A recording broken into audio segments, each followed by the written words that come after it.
লম্বা এবং ঘন চুল সবারই পছন্দের, তাই না? কিন্তু আজকের দিনে দূষণ আর উল্টোপাল্টা খাওয়া দাওয়ার জন্য চুলের 12টা বেজে যাচ্ছে। প্রতিদিন 50-100টা চুল পড়া স্বাভাবিক ঠিকই, কিন্তু নতুন চুল যদি না গজায় তখনই আসল চিন্তা শুরু হয়।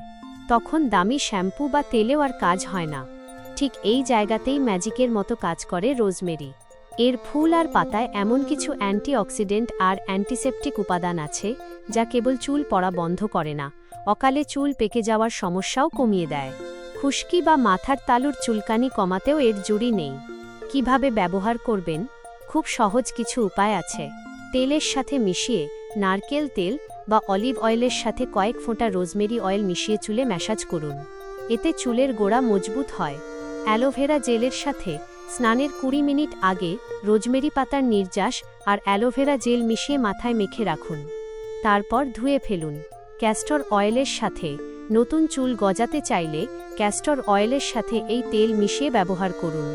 এতে ফাঙ্গাল ইনফেকশনের ভয়ও থাকে না। জল ফুটিয়ে, হাতের কাছে তেল না থাকলে রোজমেরি পাতা জলে ফুটিয়ে সেই জলটা ঠান্ডা করে মাথায় মাখতে পারেন। একটা ছোট টিপস, সরাসরি রোজমেরি অয়েল ব্যবহার করার আগে একটু সাবধান থাকবেন, কারণ অনেকের ত্বকে এতে অ্যালার্জি হতে পারে। তাই আগে অল্প করে মেখে পরীক্ষা করে নেওয়াটাই ভালো। ব্যাস, স্নানের আগে এই সামান্য যত্নটুকুই আপনার নিষ্প্রাণ চুলে আবার প্রাণ ফিরিয়ে আনবে। আশা করি আজকের ভিডিওটা আপনাদের ভালো লেগেছে।